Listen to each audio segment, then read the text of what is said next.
perkuliahan kita berdua.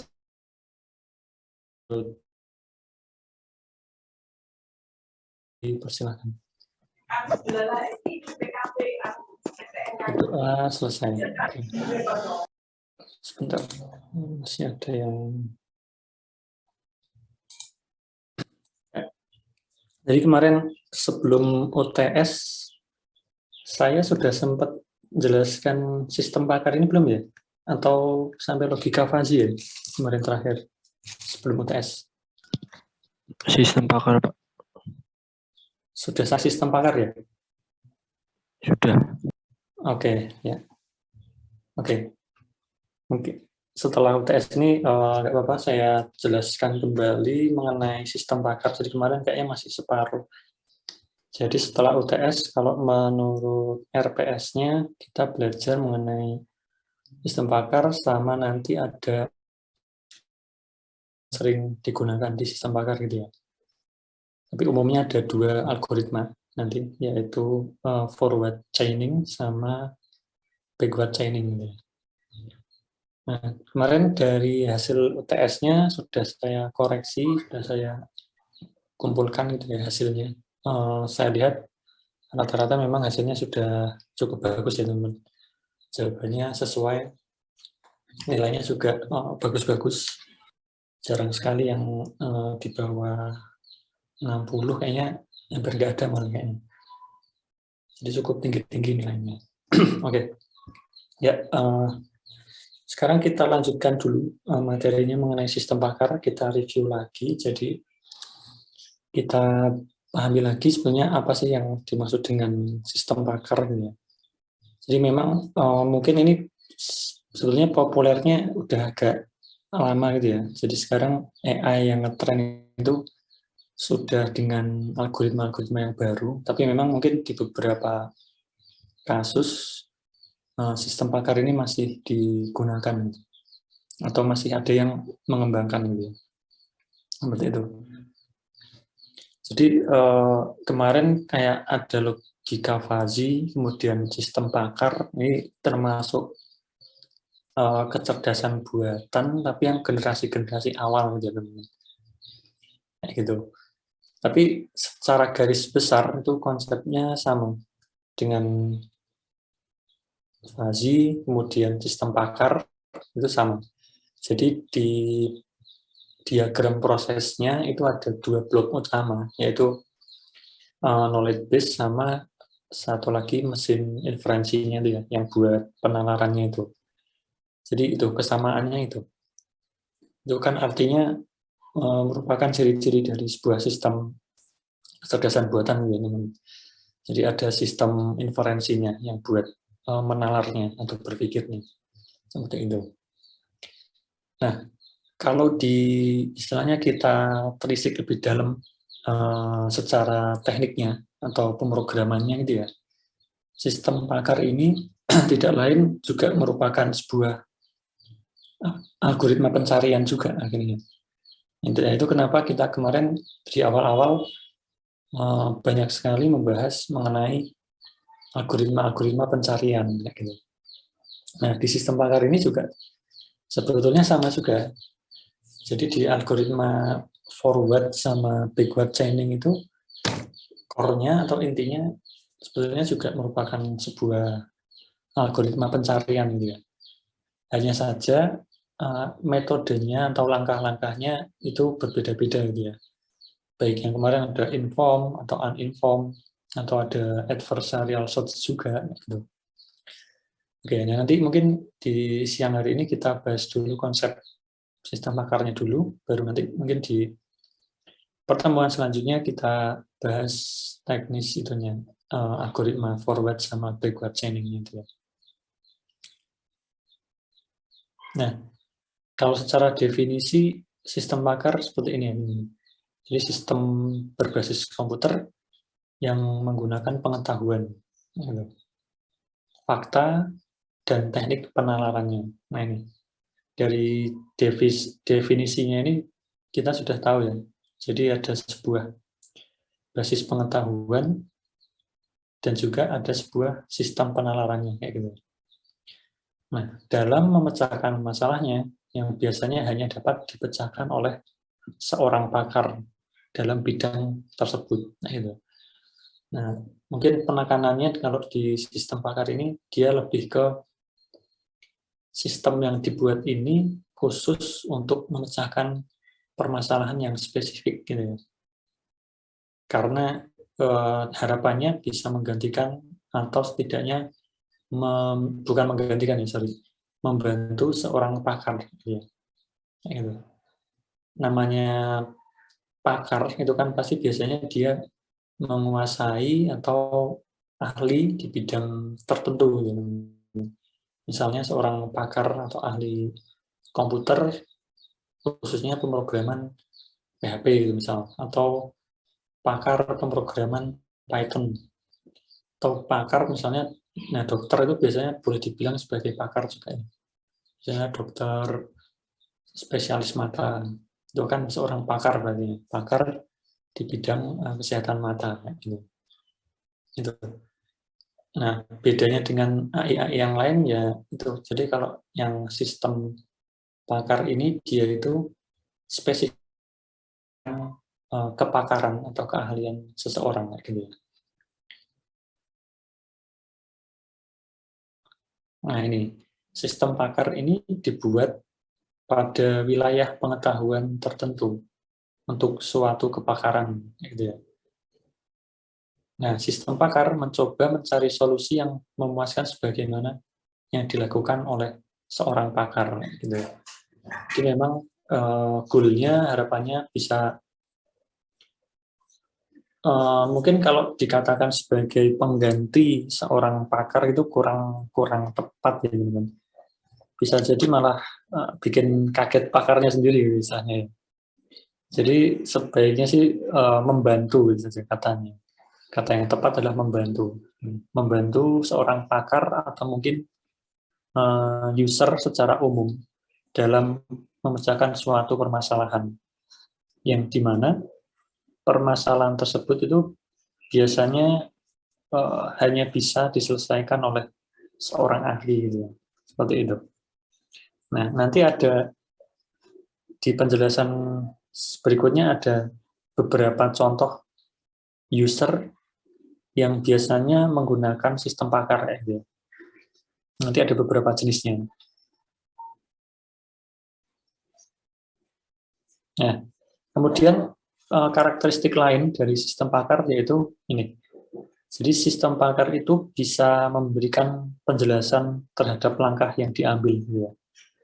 Jadi ketika kita menerima hasil dari sistem pakar yang kita pakai, itu tuh kita bisa sedikit tahu kenapa kok si sistem pakarnya itu memberikan hasil tersebut gitu ya. Karena sebelumnya kita sudah diberikan beberapa poin pertanyaan sehingga si sistem pakarnya itu bisa mengambil sebuah kesimpulan gitu. Nah, kemudian yang terakhir ini, biasanya sistem pakar itu juga hanya digunakan untuk memecahkan masalah yang memang sulit untuk dipecahkan dengan pemrograman biasa.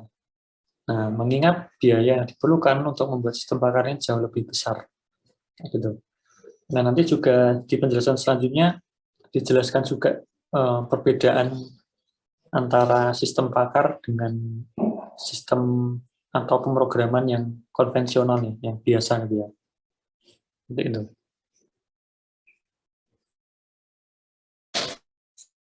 Nah, ini selanjutnya ini beberapa jenis orang atau dikelompokkan ke beberapa khususnya 3 macam ini ya, yang biasa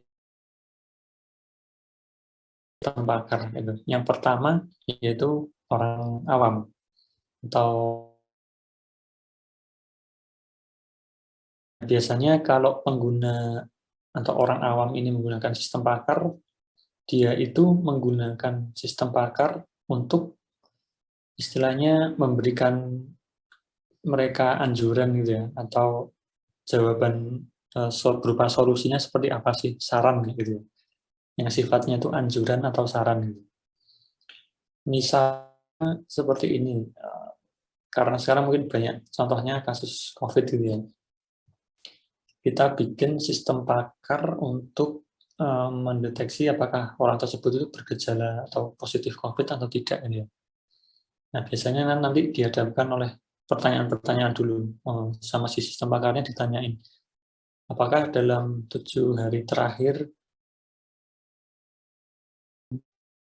apa suhu badan di atas 37 derajat atau tidak, gitu ya. Nah, kemudian nanti di finalnya si sistem pakarnya itu bisa memberikan jawaban, oh, Anda termasuk orang yang istilahnya bergejala COVID, gitu. Nah, itu sifatnya kan memberikan informasi atau anjuran atau saran juga ya. Nah, ada juga pemakai sistem pakar itu ya si pakarnya itu sendiri, gitu ya. Misalnya nih, dokter mata yang menggunakan sistem pakar untuk mendiagnosis penyakit mata, kayak gitu. Itu bisa juga kasus seperti itu. Nah, user atau pengguna yang berupa seorang pakar ini menggunakan sistem pakar itu biasanya mereka gunakan untuk membantu dalam mendiagnosis gitu ya, seperti itu. Jadi hanya sifatnya untuk membantu si pakarnya itu sendiri, kayak gitu. Kalau yang tadi orang awam, dia itu harapannya si sistem pakarnya bisa memberikan jawaban solusi atau berupa anjuran atau saran gitu ya. Nah, kalau yang pengguna sistem pakar ini yang berupa orang ahlinya, itu sistem pakarnya digunakan untuk membantu pekerjaannya dia dalam mendiagnosis gitu. Nah, kemudian ya user secara umum ya, general bisa, jadi si sistem pakar ini bisa digunakan untuk memperbanyak atau menyebarkan sumber pengetahuan yang semakin langka gitu. Karena memang namanya seorang ahli itu kan ya manusia gitu ya. Oke, sebentar.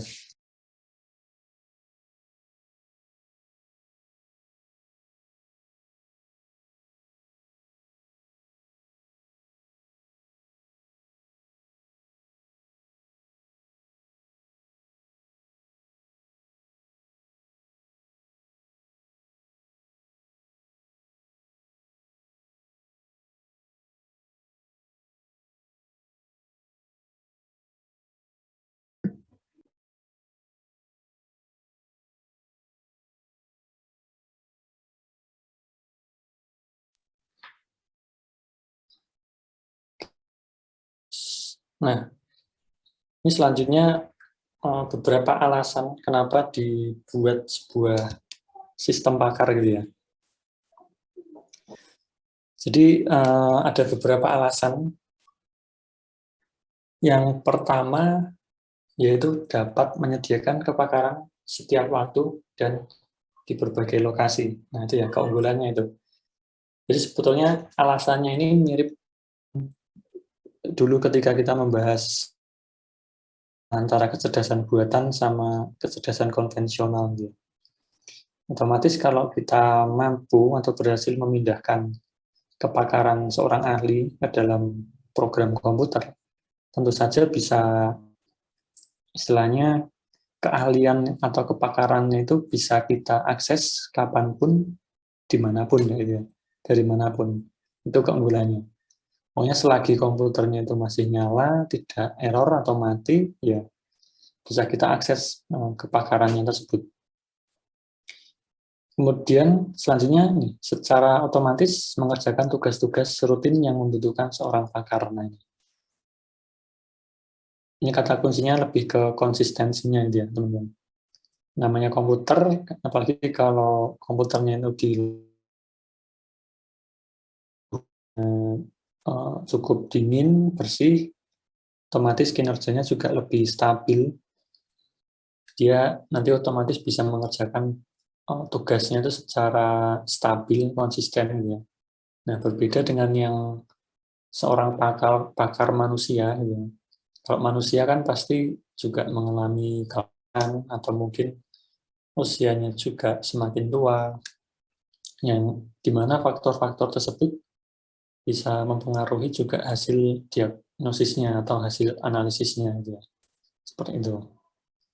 Nah ini, seorang pakar akan pensiun atau pergi. Nah, ini faktornya juga salah satunya. Kenapa kita perlu membuat atau mengembangkan sistem pakar gitu.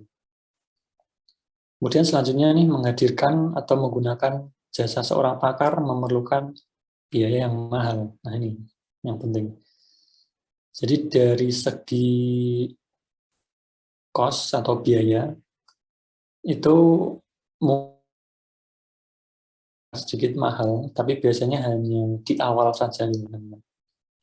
Karena kita perlu strukturnya, instalasi server, kemudian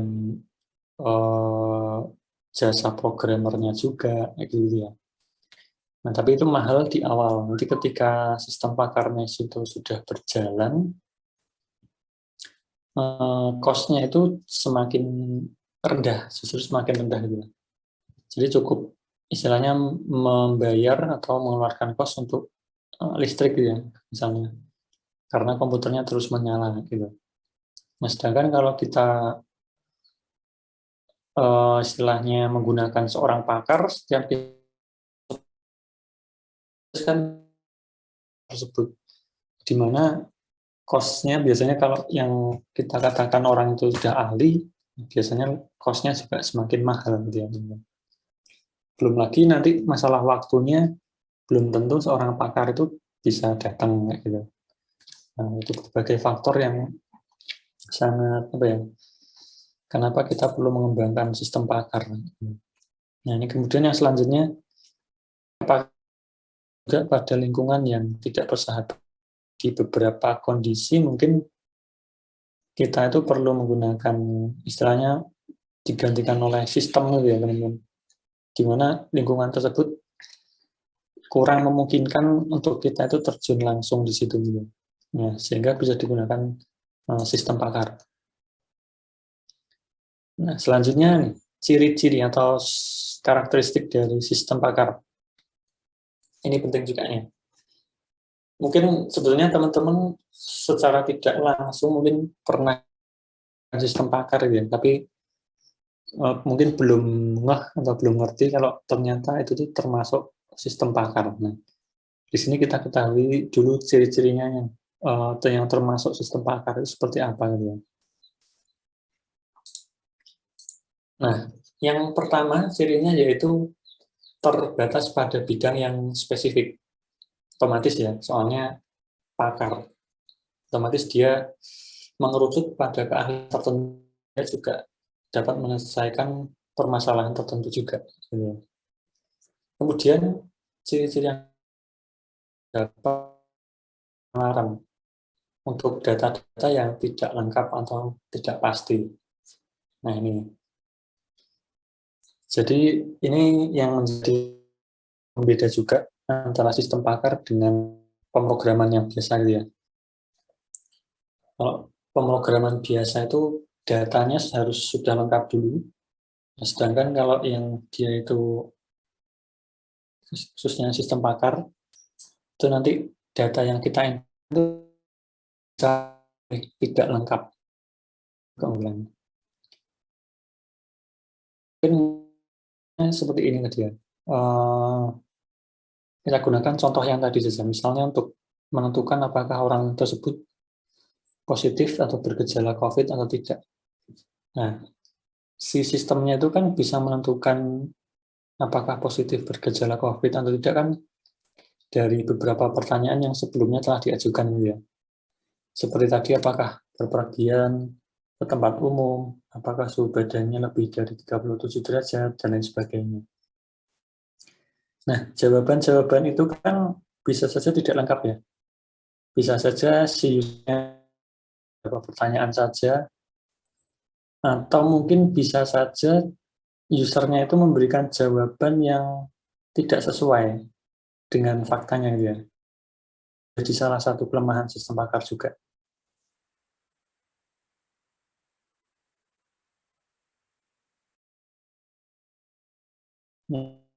Yang mereka alami, otomatis nanti jawabannya juga bisa tidak sesuai dengan keadaan yang atau faktanya gitu ya. Seperti itu. Itu kenapa sistem pakar bisa dikatakan tidak perlu data yang lengkap kayak gitu ya. Atau maksudnya datanya itu kalau tidak lengkap itu dia tetap bisa memberikan sebuah output seperti itu. Nah, kemudian nih berdasarkan pada rule atau kaidah tertentu. Nah, ini mirip juga ya dengan karakteristik sebuah agen cerdas kemarin kita saat membahas itu ya. Jadi kalau di agen cerdas itu kan juga punya lingkungan, punya permasalahannya seperti apa. Selain itu juga untuk memutuskan sesuatu dia punya aturan-aturan atau rule. Nah sama, jadi sistem pakar ini juga punya sebuah aturan-aturan dalam memutuskan sebuah solusinya. Nah kemudian ciri-ciri yang selanjutnya yaitu dapat dikembangkan secara bertahap. Nah ini salah satu keuntungannya. Kalau program konvensional dia harus benar-benar selesai, finish programnya utuh. Nah kalau sistem pakar ini atau mungkin juga AI secara umum ya itu bisa dikembangkan secara kontinu atau bertahap. Seperti itu. Misal kalau di awal-awal ternyata akurasinya itu 70%, ya itu tetap perlu kita kembangkan secara bertahap gitu ya, agar nanti hasilnya itu mendekati ya paling tidak 90% gitu ya. Jadi hasilnya semakin akurat. Nah, kemudian ciri selanjutnya ini, outputnya itu bersifat nasihat atau anjuran. Nah, ini yang perlu diperhatikannya. Jadi sebaiknya output yang dikeluarkan oleh AI ini bukan bersifat final, khususnya apalagi kalau di dunia medis kesehatan. Ini sebaiknya sesuatu yang dihasilkan oleh AI sifatnya itu hanya bersifat nasihat atau anjuran. Sehingga untuk keputusan utamanya itu tetap ada di seorangnya atau seorang ahlinya. Seperti itu. Nah, kemudian ini, output tergantung dari dialog dengan user. Nah, ini yang saya maksud tadi ini. Jadi kalau si usernya itu tidak memberikan jawaban secara lengkap ataupun jawabannya tidak sesuai dengan faktanya, ya outputnya juga otomatis akan menyesuaikan gitu. Kemudian yang terakhir, knowledge base sama inference engine-nya itu terpisah. Nah ini ciri-ciri utama kecerdasan buatan ya. Jadi basis pengetahuan sama sistem penalarannya ini terletak dalam sebuah engine yang terpisah atau bahasa pemrograman yang terpisah.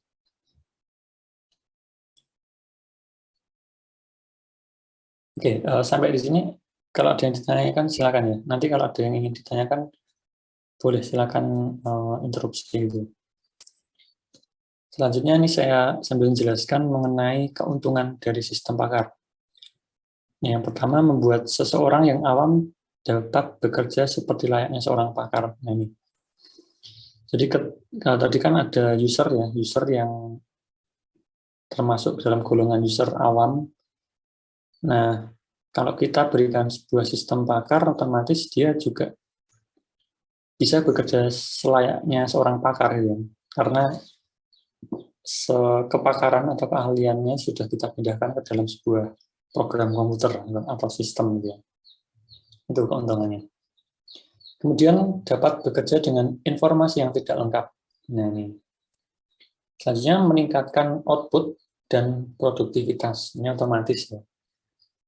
Yang tadinya mungkin kalau diamati secara manual menggunakan pengamatan langsung manusia membutuhkan waktu yang cukup lama dan kemungkinan juga bisa tidak konsisten hasilnya. Nah, dengan sistem pakar ini lebih cepat, lebih konsisten juga ya. Kemudian meningkatkan kualitas, ini otomatis ya, apalagi nanti kalau digunakan di kayak sistem kesehatan gitu, otomatis pelayanannya juga akan semakin bagus. Selain itu, keuntungan selanjutnya adalah sistem pakar ini outputnya konsisten, ya ini tadi ya. sehingga mengurangi tingkat kesalahan. Kemudian selanjutnya membuat peralatan yang kompleks jadi lebih mudah dioperasikan. Nah, karena sistem pakar atau expert system ES ya dapat melatih pekerja yang tidak berpengalaman. Nah, kemudian handal atau reliability.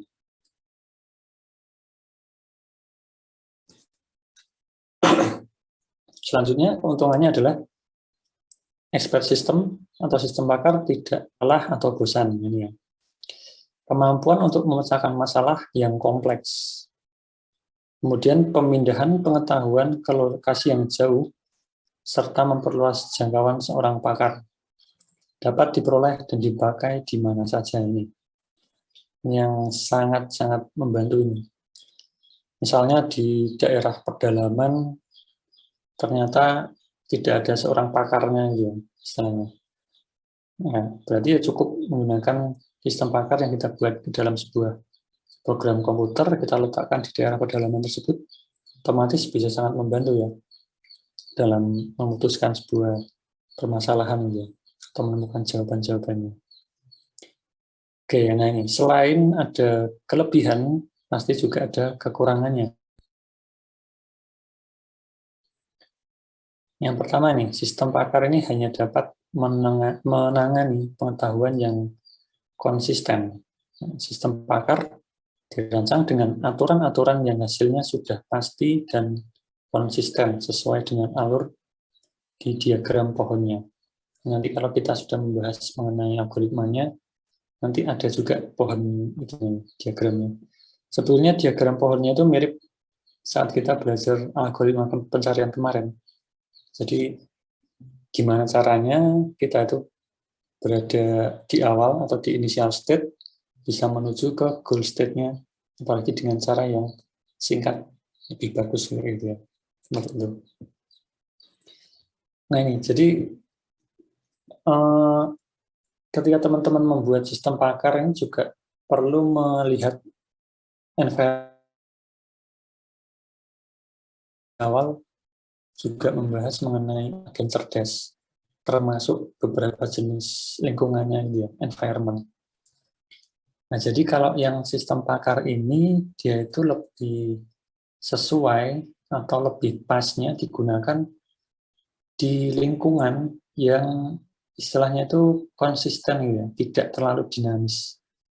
Soalnya memang basis pengetahuannya sistem pakar ini sudah kita berikan terlebih dahulu, termasuk aturan-aturannya gitu. Nah, berbeda dengan kalau teman-teman misalnya ingin membuat kecerdasan buatan untuk autonomous car ya, atau mobil tanpa pengendara gitu, tanpa driver misalnya.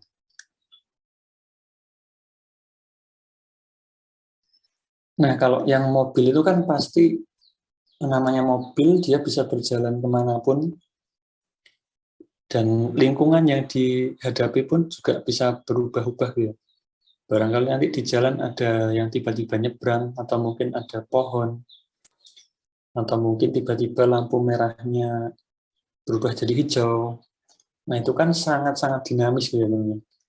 Nah, itu kurang tepat kalau menggunakan sistem pakar. Nah, sistem pakar ini cocoknya ya digunakan cocoknya untuk lingkungan yang istilahnya itu konsisten gitu. Misalnya tadi kayak penyakit mata misalnya. Harapannya sistem pakarnya itu bisa menggantikan atau membantu seorang dokter mata gitu. Biasanya kan kalau kasus-kasus penyakit mata kan gejala-gejalanya atau mungkin tanda-tandanya seperti itu saja gitu ya. Kecuali memang kalau ada kasus baru gitu ya di seluruh dunia gitu misalnya. Nah itu. Jadi cenderung lingkungannya itu perubahannya sangat kecil gitu, keadaannya. Nah itu cocok atau bisa digantikan dengan sistem pakar. Kemudian yang selanjutnya kekurangannya, sistem pakar ini tidak dapat menangani hal yang bersifat judgement atau penilaian.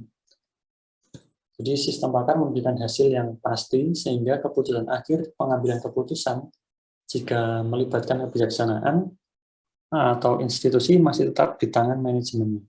Gitu. Seperti di awal tadi, jadi output dari sistem pakar ini berupa anjuran atau nasihat saja, bukan merupakan yang sifatnya final atau penilaian akhir, judgment gitu. Nah, kemudian kekurangannya yang selanjutnya adalah format knowledge base-nya atau basis pengetahuan sistem pakarnya terbatas. Nah, knowledge base pada sistem pakar berisi aturan-aturannya yang ditulis dalam bentuk statement if then rules. Gitu ya. Nah, ini jadi knowledge base-nya memang terbatas seperti tadi yang di kasus mata tadi ya. Misalnya nanti ada kasus baru di penyakit mata yang baru naik trennya gitu ya. Otomatis nanti perlu ditambahkan lagi, ditambahkan ke kode programnya lagi. Gitu ya. Seperti itu.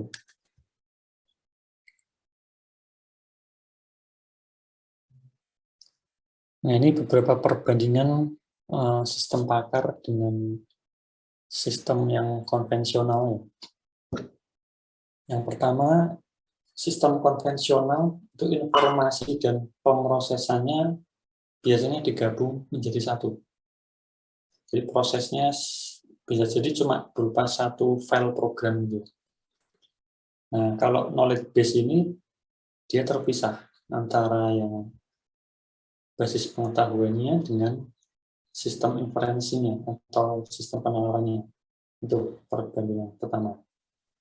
Selanjutnya, yang sistem konvensional programnya tidak pernah salah kecuali programmernya yang salah. Nah, ini.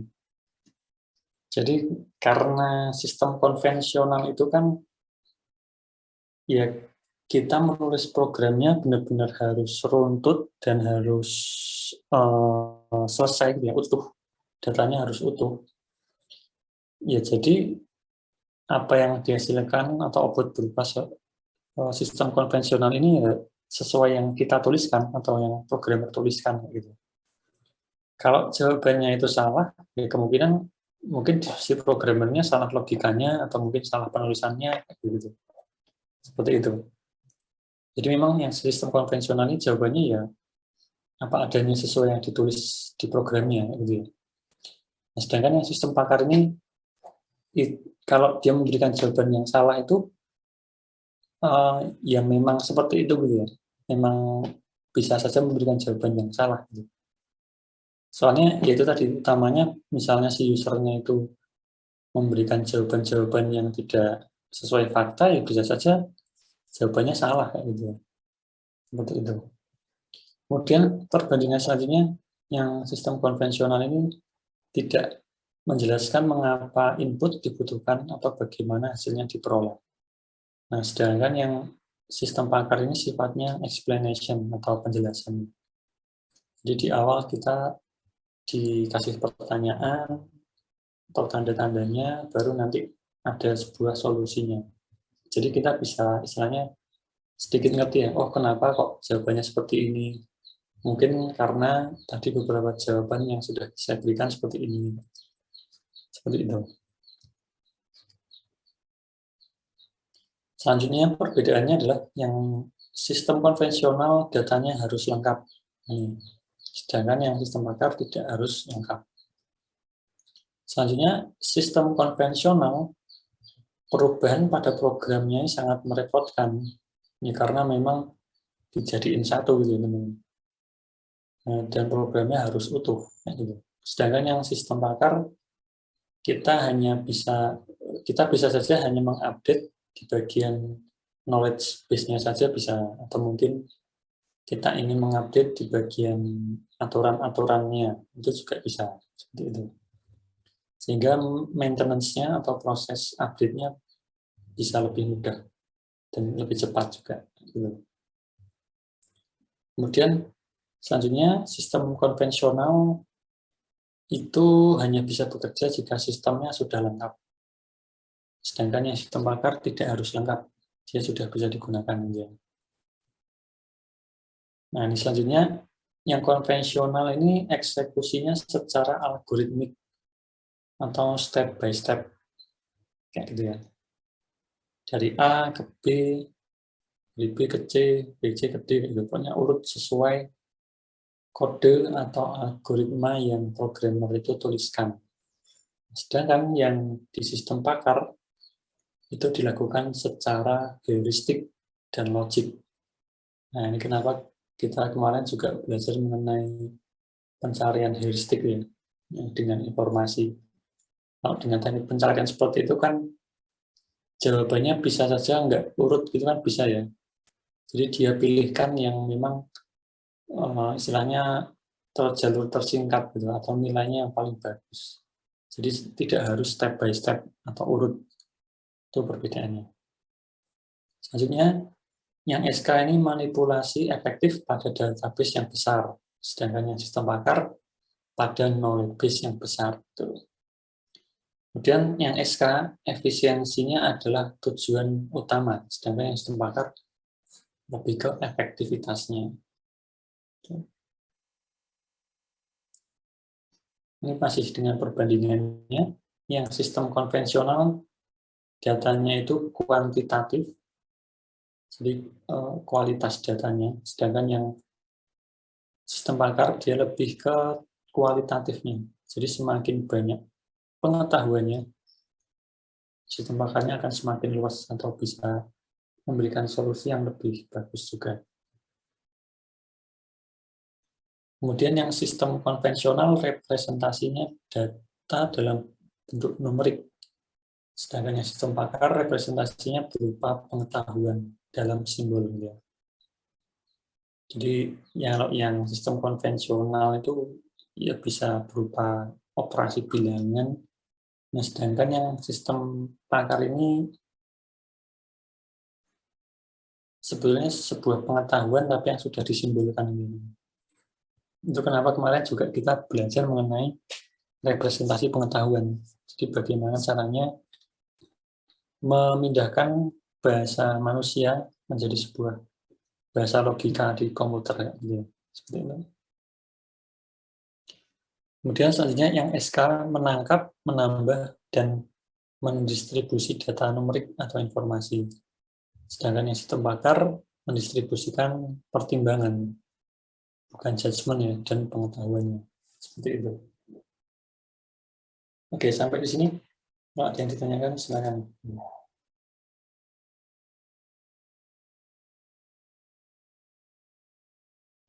Pak, izin bertanya. Ya, monggo. Tadi kan Bapak jelaskan terkait sistem pakar. Nah, itu kan sistem pakar tadi itu digunakan di lingkungan yang efisien kan gitu, konsisten gitu. Jadi di sini saya ingin bertanya, dalam sistem pakar ini apakah ada unsur-unsur penting dalam pengembangan sistem pakar ini? Terus apakah ada juga komponen penting dalam pengembangan sistem pakar ini, Pak? Oh ya, oke. Jadi pertanyaannya itu ya, bagian terpenting atau komponen terpenting dalam pengembangan sistem pakarnya itu ya berarti ya? Ya Pak, unsur-unsurnya. Ya, oke. Jadi kalau kita ini mau mengembangkan sistem pakar, itu nanti bagian yang terpenting adalah saat kita itu istilahnya membahasakan ya, bahasa seorang pakar ini ke dalam sebuah logika program. Itu yang bagian terpentingnya. Jadi kalau kita itu istilahnya mungkin kurang bisa memindahkan bahasa seorang ahli ke dalam program komputer, itu nanti bisa juga terjadi kesalahan itu ya, outputnya. Jadi itu. Kemudian itu yang pertama. Jadi bagaimana cara memindahkannya? Yaitu cara memindahkannya biasanya memang jadi nanti seorang analisnya itu atau programmernya, misalnya kita ya sebagai programmernya, ya mau nggak mau harus banyak berdiskusi ya dengan seorang pakarnya itu. Itu yang pertama. Kemudian yang selanjutnya juga gali informasi mengenai aturan-aturan atau rules-nya itu tadi ya. Supaya keputusan yang dihasilkan itu bisa sesuai dengan seorang pakarnya itu tadi. Nah, itu juga mau nggak mau kita juga harus banyak berdiskusi dengan seorang pakarnya itu tadi. Itu unsur menurut saya yang paling penting di bagian itu ya, kalau kita membuat sistem pakar. Nanti kalau selebihnya kayak mengenai algoritma pemrogramannya atau mungkin bahasa pemrograman yang ingin digunakan apa, itu menyesuaikan sebenarnya. Nah, soalnya kalau yang algoritma juga ada beberapa, itu nanti sudah ada istilahnya, sudah ada pakemnya ya, ada aturannya, ada step by step-nya seperti apa, itu sudah ada. Kemudian kalau bahasa pemrogramannya itu disesuaikan, sistem pakar kita itu ingin digunakan di apa? Kalau di mobile apps ya kita harus bikin programnya misalnya menggunakan Android, bahasa Java atau Kotlin. Kalau sistem pakarnya itu ingin supaya bisa diakses banyak orang lewat browser, ya kita bikin saja yang berbasis web gitu ya. Bisa menggunakan bahasa PHP atau Python, gitu. Seperti itu ya. Jadi unsur yang terpenting adalah di bagaimana kita memindahkan kepakarannya itu ke dalam sebuah algoritma komputer itu. Nah, dan langkah-langkahnya atau stepnya ya kita harus banyak-banyak berdiskusi dengan sistem pakarnya itu tadi. Seperti itu. Seperti itu ya. Oke, ada yang ditanyakan lagi silakan.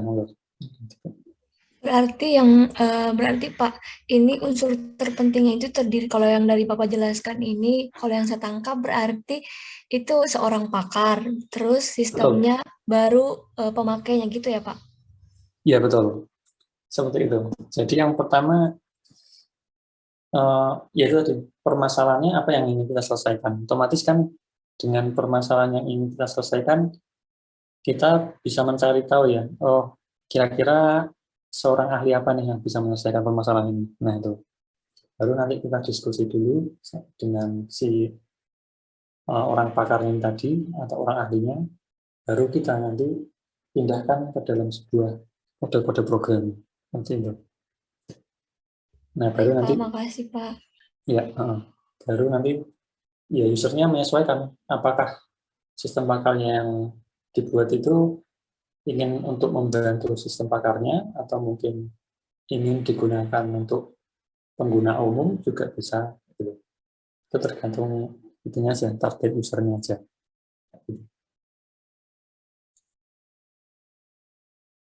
Oke, yang lain mungkin ada yang ingin bertanya?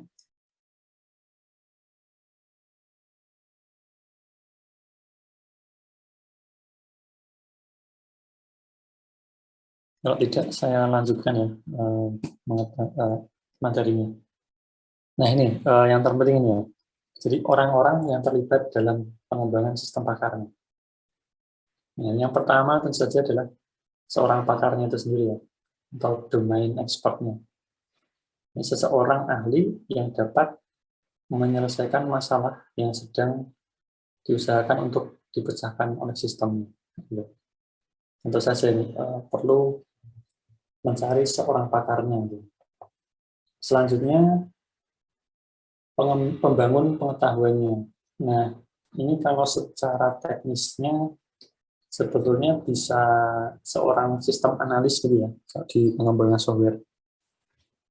Orang ini nggak langsung menulis kode programnya, tidak. Tapi dia melakukan analisis dulu. Nah, dia juga yang bakal istilahnya banyak berdiskusi dengan pakarnya, gitu. Dia catat, dia diskusi, oh kira-kira pengetahuannya ini apa aja, kemudian aturan-aturan yang dia gunakan itu seperti apa sih untuk membuat sebuah keputusan. Nah, yang knowledge engineer ini yang tugasnya menganalisis gitu.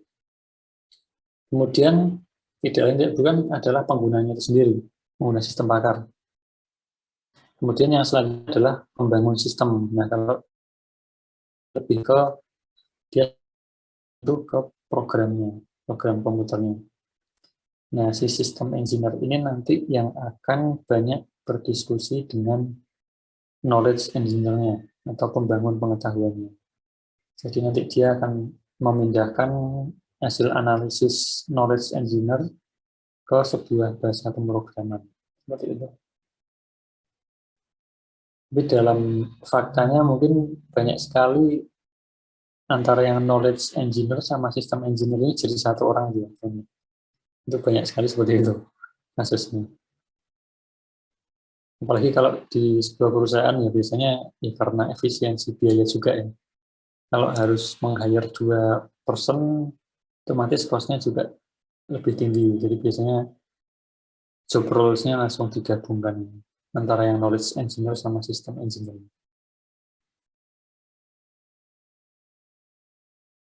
Nah, selanjutnya ini masalah yang dapat diselesaikan dengan sistem pakar.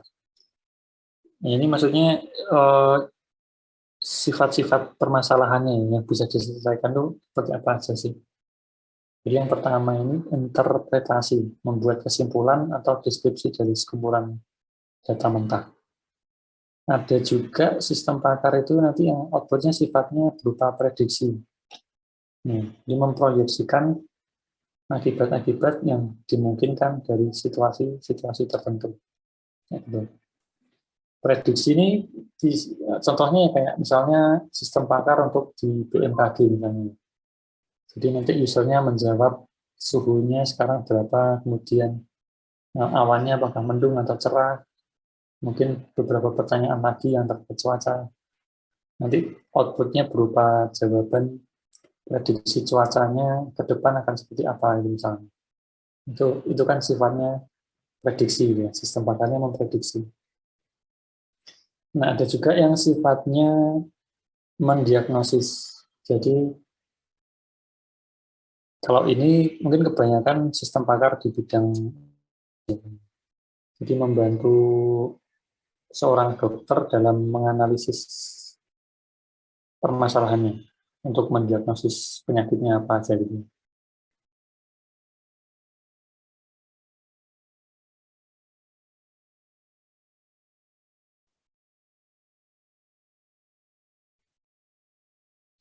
Nah, selanjutnya desain. Jadi sistem pakar bisa untuk menentukan konfigurasi komponen-komponen sistem yang cocok. Ya. Yang desain sama yang perencanaan ini mungkin mirip-mirip ya. Ini bisa sistem pakar bisa digunakan untuk misalnya sistem pakar menentukan tata letak kota yang bagus seperti apa, gitu. Itu bisa banget ya. Nanti parameter-parameter yang diinputkan misalnya berupa luas lahannya berapa, kemudian sudah ada area hijauannya berapa, atau mungkin volume kendaraan yang sering melewati daerah itu berapa, gitu ya. Nanti outputnya berupa perencanaan atau desain yang bagus seperti apa, gitu, yang direkomendasikan oleh si sistem pakarnya itu, gitu.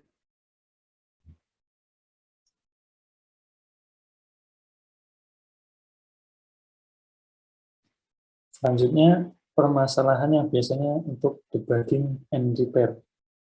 Jadi menentukan dan menginterpretasikan karakteristik malfungsi. Ini biasanya juga ada di sistem operasi Windows juga ya, teman-teman. Contohnya biasanya itu ketika misalnya ada terkait masalah sound ya di sistem operasi Windows.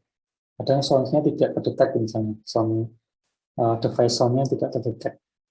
Nanti si sistem operasi Windows-nya itu memberikan beberapa pertanyaan, misalnya apakah suaranya di yang speaker sebelah kiri terdengar, misalnya jawab next itu, oke, nanti ada pertanyaan lagi selanjutnya apa gitu. Terus nanti di akhirnya si sistem operasi Windows-nya itu mengeluarkan sebuah saran. Mungkin drivernya belum terinstall atau mungkin perlu diupdate bagian mananya kayak gitu. Nah itu sebenarnya juga merupakan sistem pakar juga yang fungsinya untuk debugging and repair. Kemudian ada yang sifatnya untuk instruksi. Jadi sistem pakarnya akan menghasilkan sebuah output berupa langkah-langkah atau step-step instruksi gitu.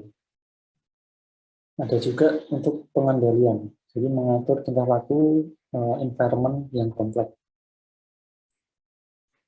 Kemudian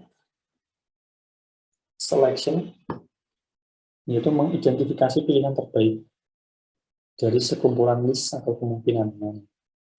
Selection ini semacam sistem rekomendasi juga. Kemudian simulation, pemodelan interaksi antara komponen-komponen sistem. Kemudian yang terakhir untuk monitoring. Jadi sistem pakarnya akan membandingkan hasil pengamatan dengan kondisi yang diharapkan itu seperti apa. Itu contoh beberapa permasalahan yang biasanya sering diterapkan menggunakan sistem pakar ini.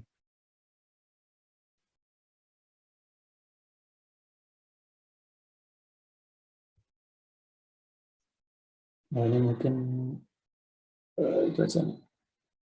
Ini mungkin perkembangan sistem pakarnya yang istilahnya sering diteliti oleh beberapa ahli dalam mengembangkan sistem pakar ya. Jadi ada di teknik akuisisinya, kemudian teknik-teknik untuk mendapatkan nilai kepastian penggunanya, itu yang biasanya sering diteliti. Nah ini selanjutnya kalau digambarkan ke dalam sebuah diagram sistem pakar itu seperti ini. Jadi, nah ini yang pentingnya, ini ada dua blok ini. Jadi ada basis pengetahuannya yang berisi aturan-aturan atau rules-nya. Kemudian ada mesin inferensinya di sini, yang dimana ini bisa dikatakan sebagai sebuah sistem kecerdasan buatan dia. Nah, kemudian di bawahnya baru ada yang berkaitan dengan penggunanya ya. Jadi ada yang sifatnya penjelasan, ada yang akuisisi pengetahuan, atau biasanya berupa pertanyaan-pertanyaan juga di sini. Baru nanti tampil ke penggunanya atau usernya. Seperti itu. Ini gambarnya seperti ini.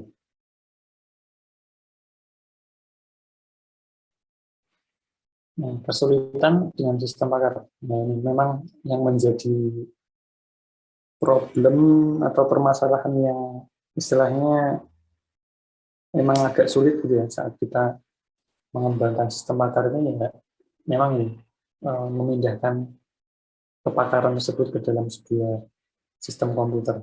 Itu memang hal yang menjadi tantangannya seperti itu sih. Apalagi saat kita membuat sebuah aturan-aturannya itu cukup sulit ya, mau nggak mau memang kita harus sering atau lebih banyak berdiskusi dengan pakarnya tadi, ahlinya.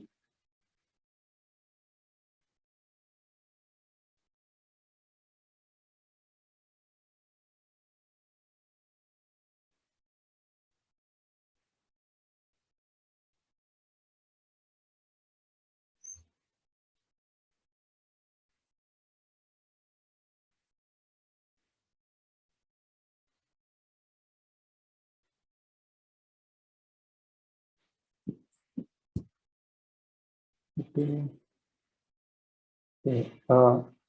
Sampai di sini ada yang ditanyakan lagi? Silakan ngomong. Mungkin saya intro dikit mengenai algoritmanya, forward sama backward chaining.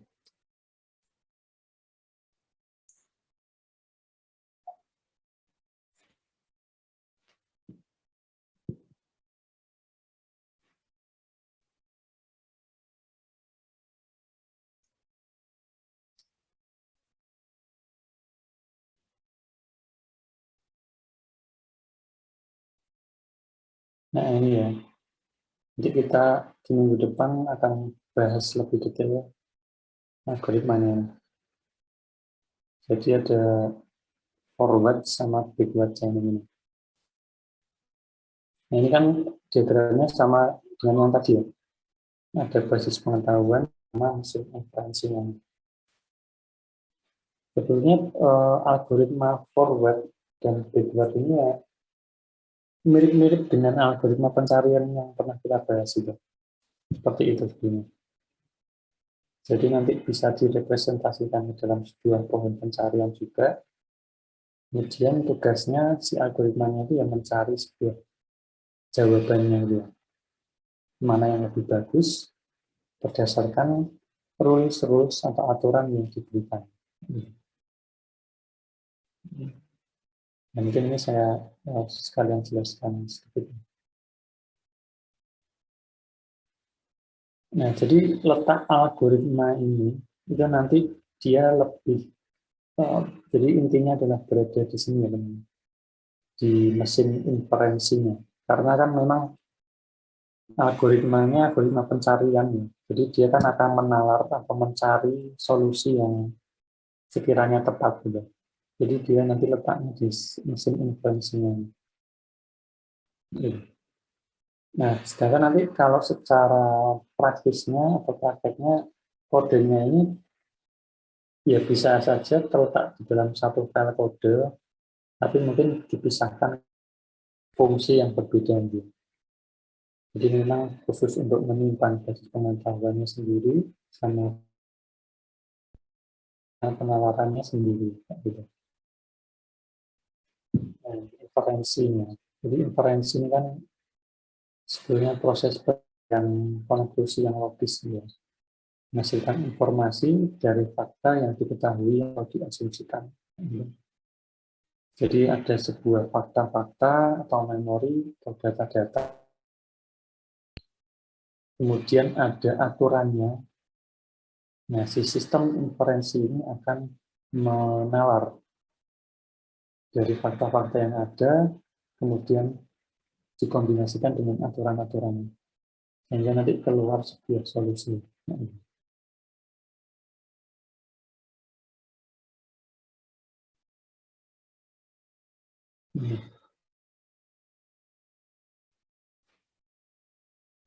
Jadi inferensi dengan aturan informasi eksponen.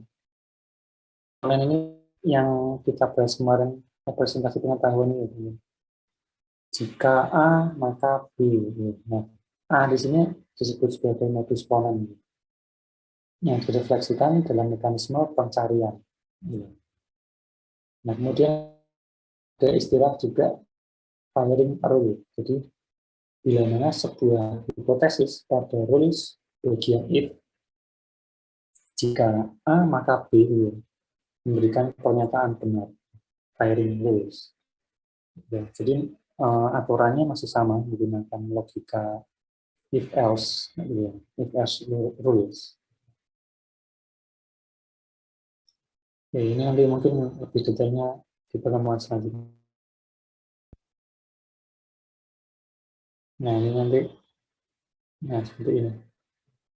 Jadi mirip-mirip dengan pohon pencarian juga ini. Yang algoritma step by step. Ya, silakan kalau ada yang ditanyakan.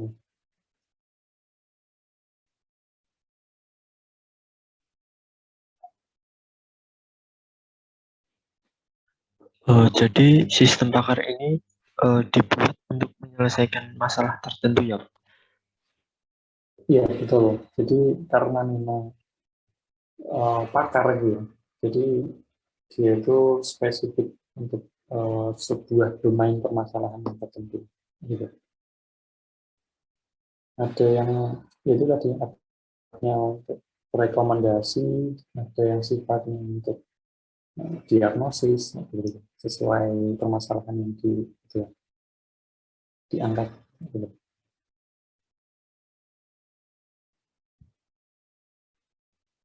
Sebenarnya saya sempat ada contoh, jadi sistem pakarnya itu untuk merekomendasikan apa ya tentang penyakit gigi ya misalnya. Tidak saya cari lagi.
Ya, silakan kalau ada yang ditanyakan, monggo sambil saya menjalankan program itu.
Mungkin saya kasihkan intinya saja link GitHub-nya.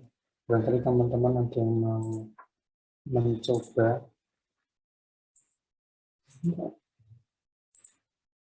Ini ada contoh dia menggunakan bahasa Python membuat sistem pakar untuk diagnosa penyakit gigi. Saya taruh di link chat itu ya. Kemudian ada yang membuat sistem pakar untuk diagnosa hama dan penyakit tomat.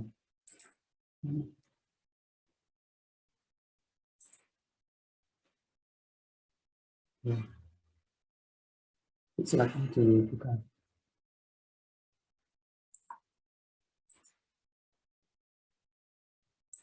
Saya buatkan opsi.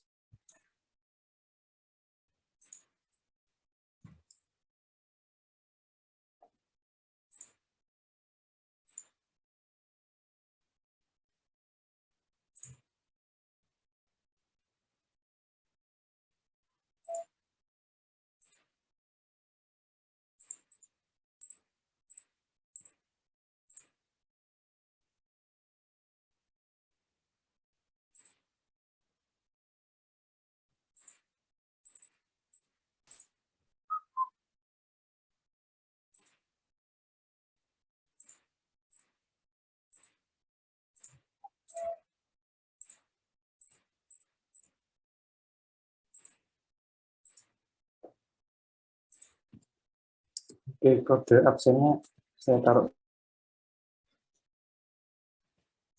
sebelum waktunya habis. Silakan absen dulu ya.